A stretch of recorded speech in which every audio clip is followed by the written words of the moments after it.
One of the things that we faced in Alameda County has been, I was one of the co-directors of the Urban Male Health Initiative, and my partner was an African American. Is an African American. His name's Michael Shaw. And some of the things that we saw when we were working there is that there was two programs. Always the Latino program and the Native American program. Three programs, or even four. There's Asian, African American, Latino programs, and so we started pulling all of them in together. And one of the things that I can do it. one of the things that I saw was that we needed to educate each other, because many of the programs, because of the housing in California, it used to be African Americans were in one ghetto and Latinos were in another barrio, and we were all, there was Chinatown, so there was all the different organizations. Now people are kind of living together. And some of the same programs, they were working it out, and African Americans are going to Latino programs, primary Latino programs. Primary Latino programs or African American programs, Latinos were entering into them. So we started to say, okay, how can we work together? Well, we have to know each other. And some of the things we started off with was, okay, we have so much in common, the men do, and women. The Moors, going all the way back, 711, the Moors invaded Spain. They were there for 800 years. Many of the Spanish words are Moorish words. All the words that start with an A. Azúcar, alcalde, which means mayor. All these words were introduced by the Moors, and they become Spanish words. So, they were there for 800 years, intermarried. And so, when when Queen Elizabeth, or not Queen Elizabeth, I'm sorry, Queen Isabella took over, many of the people who came to New Spain, which is Mexico, and many of the people that came over were not the rich, they were the poorer people, and a lot of them were African descent. And so, when we go ahead and turn to the next one. So the Spanish, there was Indian. If you were Spanish and Indian, you were mulatto. When they came in, they married in with Spanish and Indian married, mestizo. That's the largest group of folks in the Americas today. And then the Indian and black was Zambo. Okay, go ahead here. All right, so boys and men of color in a state of crisis. Boys and men of colors are filling our prisons and jails in California. Boys and men of color are neglecting their roles as fathers and putting their families at risk. Boys and men of colors are physically hurting themselves and others through gang violence. Boys and men of color are failing in high school and fewer attending college. Boys and men of color are turning to drugs, alcohol to ease their frustrations. So these are the same problems. All these young men are having it. Go ahead. Our forefathers were men of color, faced many obstacles and hardships and overcame them. Like our forefathers, we too have to find a way of overcoming these obstacles and adversities. We have to man up and solve the challenges that men and boys in our society are facing today. And so what I did is we went back to our forefathers. All these men are men. This is Jose Maria Morelos, African Spanish heritage, Vicente Guerrero, and also Benito Juarez. Native, he's full-blooded Zapotec Indio. Okay, go ahead. Jose Maria Morelos is African. If you see, he's wearing a head bandana. Many times people said it was to cover his, he had headaches, but many times it was to cover his kinky hair, all right? And he became a priest. And at the same time, he was, because of his indigenous, because he was black, Indian, and Spanish, he was at the lower level. However, he was a brilliant man, and he was a very great strategist, and he ended up fighting the Spanish. And now you have to understand, Spain was the strongest country in the world, and he defeated him. Okay, go ahead. The next person, his name is Vicente Guerrero, second president of Mexico. Also, you can take a look at his afro. He was in, go ahead and change it.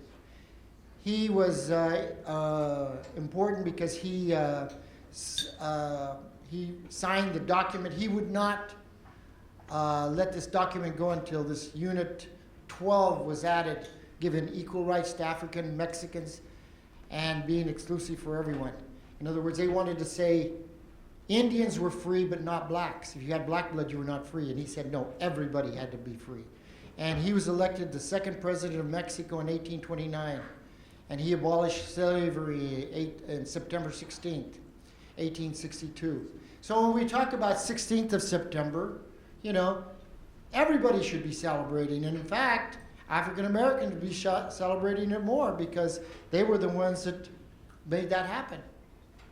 All right, so Benito Juarez, Zapotec Indio, he was, he's another person that's really famous. He's the first Indian president of the Americas, but more important than that, the strongest country in the world at that time was France, and he defeated the French. Go ahead. He defeated the French, and the strongest religion in the world at that time was the Catholic Church, and he separated the church and the state, and for that he also defeated Maximilian, and he put him up against the wall and shot him and told him, this goes to let everybody in the world know that they cannot come in and defeat Mexico. Just take what they want from Mexico.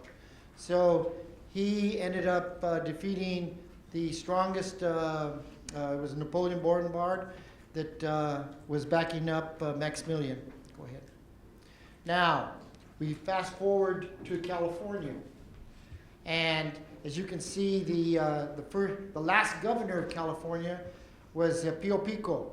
As you can see, he's African descent. And a lot of people say, oh, who ended up in Spain or in California? Who were the Spaniards? Well, take a look at them, folks. 2 were Spanish descent, 1 was a Chino, 1 was a mestizo, 2 were Negroes, 8 were mulattoes, 9 were Indians, and the first president or the first mayor of Los Angeles was an Indian. All right? So, what we're talking about, this is California. You can see that the population is changing. The Hispanic Latino population is gaining. Go ahead. I'll go through this real quickly here. And Latino population is very young. Latinos have a median age of 27.4, well done, Hispanic whites. Median age is 44. So the childbearing years go till 33. And so the white population has already quit having kids. We're still having them. And we're going to continue having them. When I say we, I'm including myself as part of the Hispanic population. And this is another one. Alameda County is probably the 7th most diverse county in the United States. Go ahead. And these are policy recommendations after interviewing. And as someone else said back here, they said health and wellness is always at the lower end. You can see that's with us also. Important things are education, training, and the criminal justice challenges, and then health and wellness. And then we're talking about an elephant in the room back there. And what's going on is we work in silos many times. African American silo, leaderships are competing for resources for the black community. Latino silo, leaders are competing for resources in the Latino community. And they have the same problem. Problem is neither silo is reaching boys and men of color who are in direct need of resources. And that's, if you can see the silo, there's people that need help. Boys and men of color are not being assisted. And on the other side, the same thing. We have the same challenges. Neither silo has reached the boys and men of color who are in direct need of resources. Latinos killing Latinos, blacks killing blacks. Oh, I'm not finished. Go back, can you? Okay, the dropout problem, immigration. There's a real big population. A lot of people think that it's just Latinos in California. I went to Barbara Lee's, one of her rallies, and there was so many people from Africa there doing, with the immigration problem. So it's not just the Latinos having the problems of immigration. Both have gang problems, drug problems, alcohol problems, prisons, juvenile hall problems, no job training. So there's that big elephant in the room. Go ahead. And so this is what we're saying. What we don't ask about openly, issues facing the boys and men of color. African Americans, Latino leaders are in constant battle for social services and health care, for funds, for each other and their respective communities. We're fighting the same battle, yet we're not fighting collectively as a group. Do we need to? If we do the same old thing the same old way, we get the same old results. And then this is a proverb from Africa: when a spider webs its unit, it can tie up a lion. So if we pull together, that's it.